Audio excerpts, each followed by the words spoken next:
Tahiyatan min indillahi mubarakatan tayyibatan uhdi ilaikum salaman wa fatiraman wafiran yasturu min kalbi wal fuadi faradum minni salaman. Assalamu alaikum warahmatullahi wabarakatuh. Innal hamdalillah nahmaduhu wa nasta'inuhu wa nastaghfiruhu wa na'udzu billahi min syururi anfusina wa min sayyiatin a'malina man la yahdihillahu fala mudhillalah wa man yudhillu fala hadiyalah. Asyhadu an la ilaha illallah wahdahu la syarikalah wa asyhadu anna Muhammadan abduhu wa rasuluh la nabiyya ba'da. Pertama-tama dan yang paling utama, marilah kita panjatkan puji dan syukur kita kepada Allah yang Maha Ghafur, yang nikmatnya tak bisa diukur, walau hambanya jarang bersyukur. Selawat bermahkotakan salam, tak lupa pula kita sanjung sajikan kepada seorang pemimpin tak berjanji, seorang pejabat tak berdasi, seorang suami yang setia kepada istri. Sejak kecilnya sudah berperilaku tinggi, mengatasi masalah tak pernah emosi. Siapakah beliau? Beliau adalah penghuni Gunung Sahara, pencetus revolusi Islam, yang bertitel Habibullah, yang berpangkat Rasulullah, Al-Amin sebutan orang Mekah. Beliau adalah the first and the best man in the world, baginda Nabi besar Muhammad sallallahu alaihi wasallam. Yang saya muliakan yaitu kepada pucuk pimpinan Dayah Nahdlatul Fatah dan kepada Dewan Hakim yang menghakimi, yang arif lagi bijaksana, dan kepada kaum muslimin muslimat calon penghuni syurga yang dirahmati Allah. Dewan Hakim yang arif lagi bijaksana, hadirin sebangsa setanah air yang saya banggakan. Profesor Dr. Amin Rais, seorang reformasi Indonesia, beliau mengungkapkan bahwa Islam saat ini, terutama di Indonesia, adalah umat Islam yang paling tertinggal, paling terbodoh, paling terbelakang jika dibandingkan dengan umat-umat lain yang ada di dunia. Dr. Yusuf Qurtai dalam bukunya juga mengungkapkan bahwa Islam saat ini tengah menghadapi masalah besar lagi mendasar, yakni tengah berada dalam kemiskinan dan kebodohan. Profesor Dr. Duhalis Majid pun menegaskan bahwa Islam memiliki ajaran visioner dan revolusioner, tetapi anehnya kondisi bangsa Indonesia saat ini betul-betul dicongkar gurita kemiskinan dan kebodohan. Dampaknya hadirin, kalimat tersebut bukan hanya mengumbar kata tanpa fakta, karena menurut kecurahan de facto kita tertinggal oleh Amerika yang kapitalis, kita terbelakang oleh Cina yang komunis, kita jauh berada di belakang Jepang Buddhistawis. Dampaknya hadirin, kita hanya menjadi sebuah bangsa yang memiliki jiwa pengemis, bermental apatis, pelatan iblis, jiwanya kotor, pikirannya kotor, jiwanya kendor, mentalnya molor, kerjaannya hanya melihat goyang geboy dan goyang pargoy. Demikianlah hadirin, akibat dari rendahnya sumber daya manusia yang berdampak langsung terhadap Indonesia,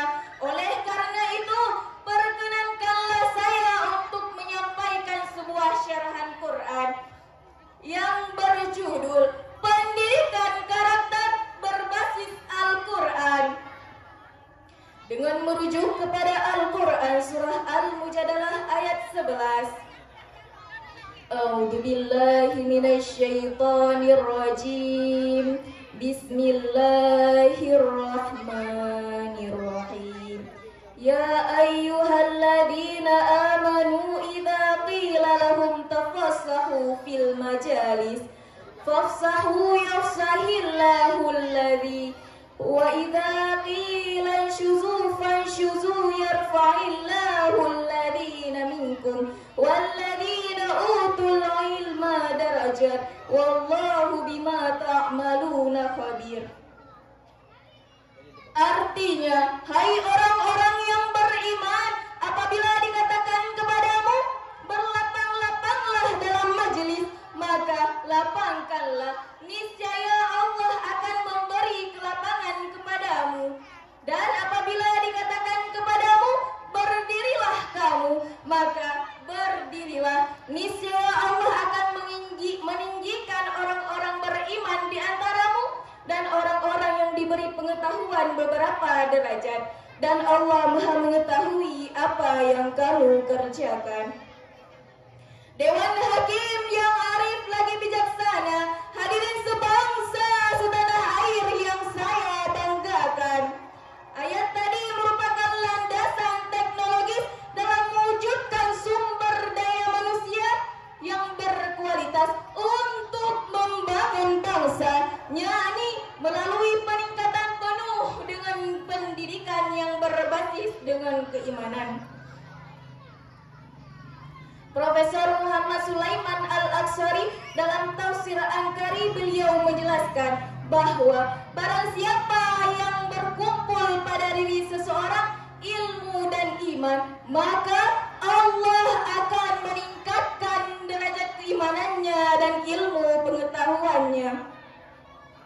Dengan demikian hadirin, dalam mewujudkan sumber daya manusia yang berkualitas, kita harus menciptakan didikan-didikan yang mampu memperdayakan iman dan ilmu, sehingga nantinya akan melahirkan SDM yang handal dan profesional. Tapi sebaliknya hadirin, kalau ilmu tidak didasari dengan iman, maka akan lahir model manusia jahiliyah yang akidah keimanannya sangat lemah, sehingga hanya akan membuat hancur bangsa dan negara. Selain itu hadirin, akibat dari rendahnya iman dan keyakinan, ilmu pengetahuan pun disalahgunakan menuju jalan kebaikan, malah digunakan menuju jalan kebiadaban, kezaliman dan kesenangan. Bukankah akhir-akhir ini tongkat kejahatan banyak dilakukan oleh orang-orang pendidikan dan berwawasan? Bisa kita lihat hadirin, contoh kecilnya, orang miskin, kalaupun mereka mencuri, mereka hanya mencuri sesuap nasi. Tetapi kalau maling-maling pendidikan, mereka beraksi bersenjatakan pena, memanipulasi kata dengan sekejap mata. Mereka mampu merobohkan uang negara dengan jumlah miliaran rupiah.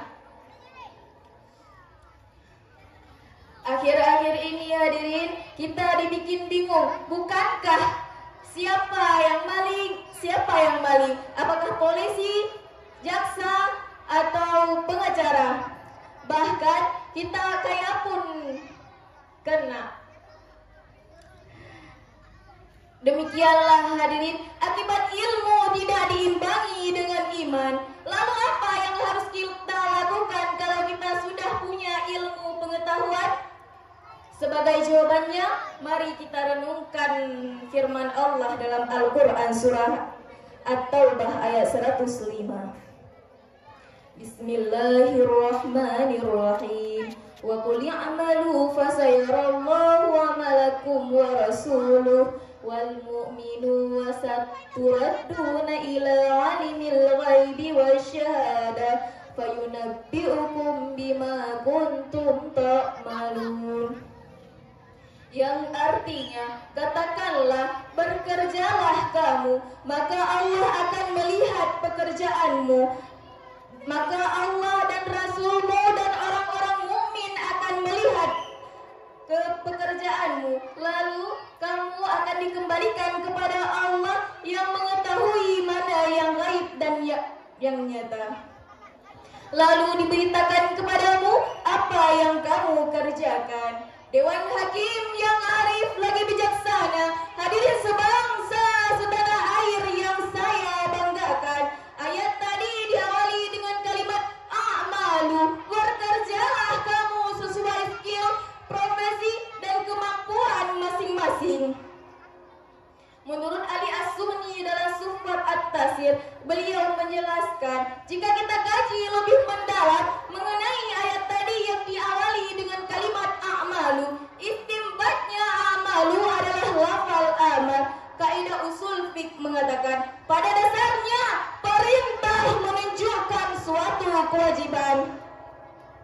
Oleh karena itu hadirin, wajib bagi saya, bagi saudara-saudara sekalian dan seluruh insan yang beriman untuk selalu bekerja dan berusaha sesuai dengan kualitasnya masing-masing.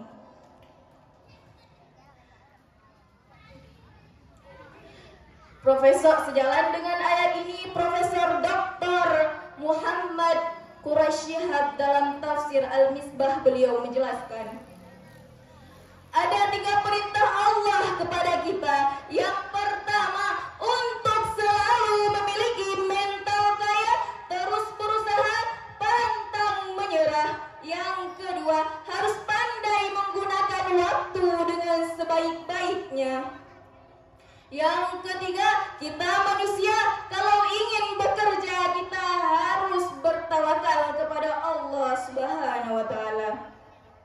Apabila hal tersebut sudah dapat kita terapkan dalam berbangsa dan bernegara, maka lahirlah insan yang berkualitas yang akan memajukan bangsa menuju jalan lebih sejahtera. Bukankah sejarah telah membuktikan bahwa dengan kualitas yang tinggi lahirlah pembesar-pembesar bangsa yang berubah dunia? Bukankah pembesar-pembesar tersebut mengawali karirnya dengan menjual koran-koran? Tetapi bukan menjual korannya yang harus kita ikuti, tapi sikapnya yang harus kita teladani. Apabila sikapnya hadirin sudah bisa kita terapkan, maka sejahteralah Indonesia. Demikian yang dapat disimpulkan bahwa jikalau kita ingin menginginkan sumber daya manusia yang berkualitas, kita harus memiliki ilmu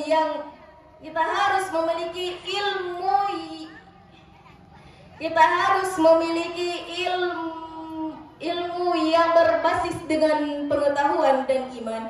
Apabila pengetahuan dan iman sudah ada pada diri kita, maka sumber daya manusia yang berkualitas akan maju menuju jalan yang lebih sejahtera dunia dan akhirat. Dan akhirnya, dari Sabang sampai Merauke, dari Niaga sampai Pulau Roke, semua ada di Aceh, di MTQ nasional. Sebagai penutup, cinta bukan selebaran cinta. Cinta ini sepenuh hati. Kitab Al-Quran teruslah dibaca. Kitab dan suci bimbingan sejati. 7 kali 7 49. Setuju tidak setuju, yang penting penampilan. Wabillahi taufiq wal hidayah. Wassalamualaikum warahmatullahi wabarakatuh. Saja yang barusan takbir atas nama Suci Islam memegang nomor undi